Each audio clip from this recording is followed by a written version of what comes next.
بسم الله الرحمن الرحيم.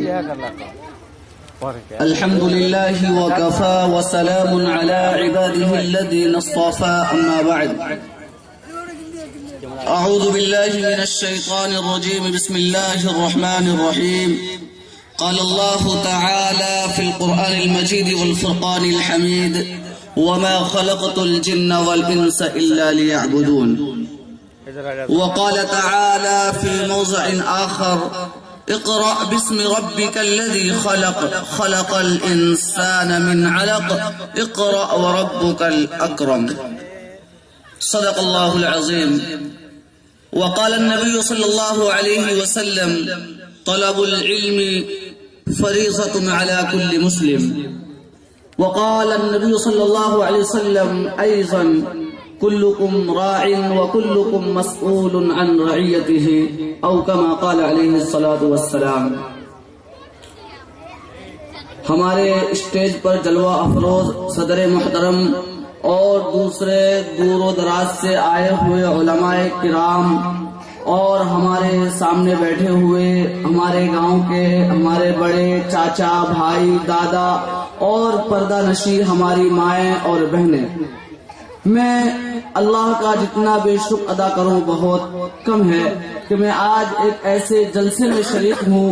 کہ جس کی جتنی بھی تعریف کروں، جتنی بھی خوبی بیان کروں بہت کم ہے. اس سے پہلے میں نے نہ جانے اور بھی بہت سے جلسوں میں شرکت کی، بہت سے پروگراموں کو دیکھا. بس دل میں تمنا تھی کہ ہمارے گاؤں میں بھی کبھی ایک ایسا جلسہ منعقد ہو، کبھی کوئی ایسا پروگرام کا انعقاد ہو جس میں ہمارے علماء کرام تشریف لائے اور ہمارے گاؤں کے بچے اور بچیاں ان کے سامنے اپنا کچھ علمی مظاہرہ کریں.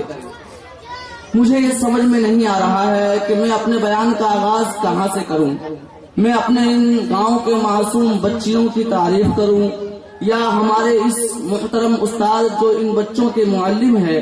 جنہوں نے کافی محنت کی ہے، ان کی تعریف بیان کروں. کچھ سمجھ میں نہیں آ رہا ہے کہ کہاں سے شروع اور کہاں سے آغاز کروں. خیر، ہمارے اس پروگرام کا جو نام رکھا گیا ہے جلسہ تکمیل ناظرہ و تعلیمی بیداری، میں اس مختصر وقت میں کوشش کروں گا کہ کچھ اسی عنوان کے متعلق کچھ بات کر لوں. محترم سامعین، میں نے ابھی آپ حضرات کے سامنے قرآن کریم کی مختصر سے آیت تلاوت کی. اللہ تعالیٰ قرآن کریم میں فرماتے ہیں: وَمَا خَلَقْتُ الْجِنَّ وَالْإِنسَ إِلَّا لِيَعْبُدُونَ، کہ میں نے انسانوں اور جناتوں کو محض اپنی عبادت کے لیے پیدا کیا. آپ اگر اس آیت میں غور کریں گے تو اس آیت سے ہمیں یہ معلوم پڑ جائے گا کہ اللہ نے اس دنیا کے اندر انسانوں کو کیوں بھیجا. دنیا کے اندر ایک انسان اگر کوئی ادنا سا کام کرتا ہے، کوئی چھوٹا کام کرتا ہے، مثال کے طور پر اگر کسی کو یہاں سے سنگھیا یا کپوری چوک جانا ہو تو اس کا بھی کوئی مقصد ہوتا ہے. وہ دماغ میں کسی بات کو سیٹ کر کے، کچھ سوچ کر کے پھر وہ اپنے گاؤں سے باہر نکلتا ہے. جو آدمی بغیر سوچے سمجھے کوئی کام کرتا ہے شاید وہ عقل سے خالی ہو. تو دنیا کا یہ دستور ہے کہ انسان جو ادنا سا ادنا کام کرتا ہے وہ کسی مقصد کے تحت کرتا ہے، کسی غرض سے کرتا ہے. تو کیا اللہ نے اس دنیا کے اندر اتنی ساری مخلوق کو بھیجا اور اس میں سب سے افضل مخلوق حضرت انسان کو بھیجا، کیا اس کا کوئی مقصد نہیں ہے؟ ضرور ہے، اس کا مقصد ہے. اور اللہ نے اس کا جواب دے دیا، مقصد بتلا دیا کہ میں نے دنیا میں انسانوں اور جناتوں کو کیوں پیدا کیا. تو اللہ کہتے ہیں وَمَا خَلَقْتُ الْجِنَّ وَالْإِنسَ إِلَّا لِيَعْبُدُونَ، کہ میں نے انسان اور جنات کو صرف اس لیے پیدا کیا تاکہ دنیا میں جا کر وہ میری معرفت حاصل کرے، وہ دنیا کی چیزوں کو دیکھ کر، آسمانوں پر نظر دوڑا کر، زمین کی دوسری مخلوقات کو دیکھ کر، درخت اور ان پودوں پر نظر ڈال کر یہ سوچے کہ آخر اس کا بھی کوئی خالق ہے، اس کو بھی کسی نے پیدا کیا ہے، تو ہم تمام چیزوں پر اگر غور کریں گے تو ضرور ہمارا ذہن ایک اللہ کی طرف جائے گا، اور ہمیں یہ بات سوچنے پر ہم مجبور ہو جائیں گے کہ اللہ نے آخر دنیا کو اتنی چیزوں سے کیوں سجایا ہے، اللہ نے دنیا میں اتنی ساری مخلوق کو کیوں بھیجا ہے، پھر اس میں سب سے اشرف سب سے معزز مخلوق انسان کو کیوں بنایا ہے۔ تو اللہ کہتے ہیں وَمَا خَلَقْتُ الْجِنَّ وَالْإِنسَ إِلَّا لِيَعْبُدُونَ، کہ میں نے انسان اور جنات کو صرف اپنی عبادت کے لیے پیدا کیا ہے، صرف اس لیے پیدا کیا ہے کہ دنیا میں جا کر میری معرفت حاصل کرے، اور یہ معرفت بغیر علم کے نہیں ہو سکتا، جو علم سے خالی ہے وہ اللہ کی معرفت حاصل نہیں کر سکتا ہے۔ لہذا اس آیت کریمہ سے علم کی اہمیت بڑھتی ہے، اس آیت کریمہ سے اللہ علم کی اہمیت کو بتلا رہے ہیں کہ جب اللہ کی معرفت کے لیے اللہ نے انسان کو دنیا میں بھیجا تو معرفت حاصل کرنے کے لیے پہلے ہمیں علم حاصل کرنا ہوگا، جب تک ہم علم سے خالی رہیں گے اللہ کی معرفت نہیں ہو سکتی۔ رہا مسئلہ کون سا علم، کیسا علم، تو یہ یاد رکھیں چاہے وہ علم دنیاوی علم ہو چاہے وہ علم اخروی علم ہو، کوئی بھی علم نفع سے خالی نہیں، کوئی بھی علم کسی نہ کسی نفع کے ساتھ ضرور متصف۔ آج ہم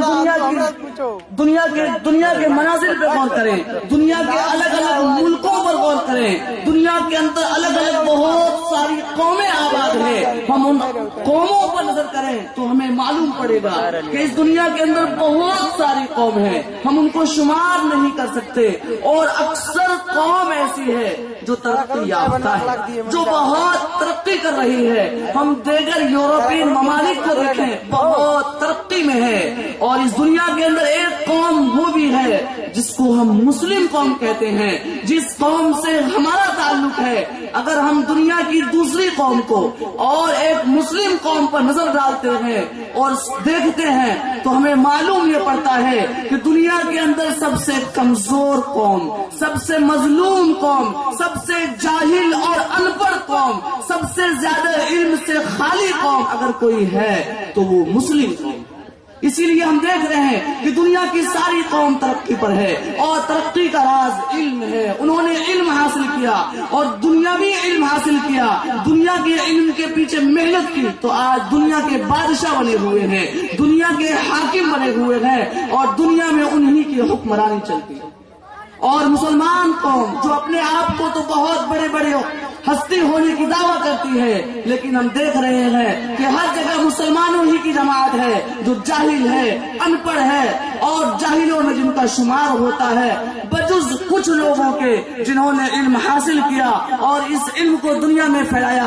وہ اس سے مستثنا ہے۔ اور یہی وجہ ہے علم کے کمی کے بنا پر آج مسلمان سب سے کمزور ہے، مسلمان کے بچے سب سے زیادہ غریب ہے۔ اکثر جب ہم ہوٹلوں میں دیکھتے ہیں، جب ہم دکانوں میں دیکھتے ہیں، جو خادم ہوتا ہے جو سامان کو ادھر سے ادھر اٹھا کر دیتے ہیں، جو ریلوے اسٹیشن پر کولی کا کام کرتے ہیں، یعنی جو بھی محنت کش کام ہے، چاہے وہ کھیتوں کی مزدوری ہو، چاہے وہ پتھر اٹھانے کا سلسلہ ہو، مٹی دھونے کا ہو، اکثر ہمیں مسلم مزدور ملتے ہیں۔ وجہ یہ ہے کہ ہم نے اپنے بچوں کو تعلیم نہیں دی۔ پہلی بات تو ہم خود علم سے خالی، اور پھر ہم نے اپنے بچوں کو بھی علم سے خالی رکھا ہے۔ یہ یاد رکھیں، دنیا سے تو ہم چلے جائیں گے، دنیا کی زندگی تو ہم گزار لیں گے، لیکن آخرت میں ہمیں اس کا بھی حساب دینا ہوگا۔ میں نے آپ کے سامنے ایک حدیث کا چھوٹا سا ٹکڑا پڑھا،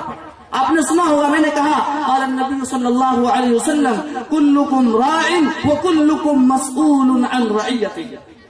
کہ دنیا کے اندر ہر آدمی ذمہ دار ہے، ہر آدمی با اختیار ہے، اور ہر آدمی سے اس کی ذمہ داری کے متعلق پوچھ ہوگی۔ ہر آدمی سے پوچھا جائے گا کہ ہم نے جو تمہیں ذمہ داری دی تھی کیا تم نے اس ذمہ داری کو ادا کی یا نہیں۔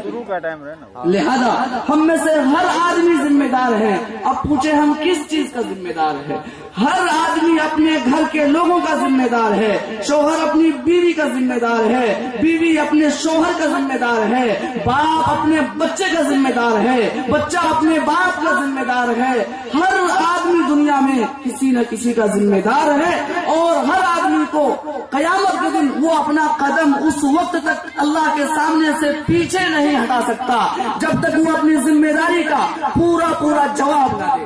اب ہم سمجھیں کہ ہم نے اپنے بچوں کے پیچھے کتنی محنت کی ہے۔ کیا ہم نے سوچا کہ ہمارے بچے 10 سال کے ہو گئے ہیں، ہمارے بچے کی عمر زیادہ ہوتی جا رہی ہے، کیا ہم اس کو تھوڑا علم سکھا دیں، دین کا علم سکھا دیں، قرآن پڑھنا سکھا دیں، دین نہ صحیح تو کم سے کم دنیا کا علم سکھا دے کہ اگر میرا بچہ گھر کے باہر جائے، گاؤں کے باہر جائے، ریلوے اسٹیشن پر جائے اور اسے ریزرویشن کا ٹکٹ بنانا ہو تو وہ دوسرے سے اپنا فارم بھروانے کا محتاج نہ ہو۔ میں ایک مختصر واقعہ بتاؤں گا۔ میں ایک مرتبہ سفر میں جا رہا تھا، تقریباً رمضان سے 2 دن پہلے کا واقعہ ہے، پچھلے 2 سال۔ مظفر پور ریلوے اسٹیشن میں پلیٹ فارم کے ویٹنگ روم میں بیٹھا ہوا تھا،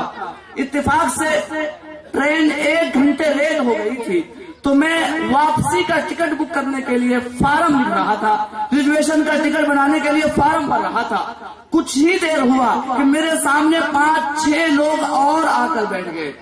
جیسے ہی میں اپنا فارم بھر کر فارغ ہوتا ہوں، ویسے ہی دوسرے تیسرے لوگ بولتے بھائی صاحب، حافظ صاحب ہمارا بھی فارم بھر دیجیے۔ نوجوان بڑی عمر کے، مجھے بہت افسوس ہو رہا تھا، لیکن ایک مسلم ہونے کے ناطے خیر خواہی بھی تھی، میں ان کا فارم بھرتا جا رہا تھا۔ فارم بھرتے بھرتے ٹائم ختم ہو گیا، بالکل ریل آ کر پلیٹ فارم پر لگ گئی۔ اب میں کیا کروں، جلدی سے میں نے ایک بھائی سے معذرت کی اور بھاگ کر کے میں ٹرین پکڑا، اور پھر میں نے افسوس کیا، دیکھو ہماری قوم کے اندر کتنی جہالت ہے، کتنی کم علمی ہے کہ وہ ریل پر ایک شرعی لباس والے کو دیکھ کر فارم بھروانے کے لیے لائن لگا رہے ہیں۔ خیر بات لمبی ہو جائے گی، وقت بہت کم دیا گیا ہے، اور ہمارے علماء کرام نے بھی ماشاء اللہ جتنا ہو سکتا تھا انہوں نے بہت نصیحتیں کی ہے۔ میں تو آپ کے گاؤں کا بچہ ہوں، میرے لیے صرف یہی باعث خوشی اور فضیلت ہے کہ میں آپ کے سامنے بیٹھ کر کچھ بولنے کی ہمت و جرأت کر رہا ہوں، اور انشاءاللہ جب بھی مجھے موقع ملے گا، جب بھی میں گاؤں آؤں گا، کچھ نہ کچھ ضرور کوشش کروں گا کہ میرے علم سے آپ کو بھی نفع پہنچے، کیونکہ ایسا عالم جس نے علم حاصل کیا اور علم حاصل کرنے کے بعد اس نے اپنے علم کے ذریعے اگر کسی دوسرے کو نفع نہیں پہنچایا تو وہ اس کا علم کوئی فائدے کا نہیں، اس کا عالم بننا کوئی فائدے کا نہیں۔ اس لیے انشاءاللہ جب بھی مجھے وہ موقع ملے گا میں آؤں گا، ضرور آپ کے سامنے کچھ باتیں رکھوں گا۔ بس تھوڑا سا اور بول کر میں ایک واقعہ بتانا چاہتا ہوں کہ بچے کس طریقے سے کامیاب ہو۔ بچوں کی فکر اگر والدین کو ہو، اگر والدین کی نیت ہو کہ میں اپنے بچوں کو قابل بناؤں گا، میں اپنے بچوں کو ولی بناؤں گا، میں اپنے بچوں کو حافظ اور عالم بناؤں گا، میں اپنے بچوں کو عالم اور ڈاکٹر بناؤں گا، اگر ماں باپ کے اندر صحیح نیت اور تڑپ ہو تو اس کا بچہ ضرور کامیاب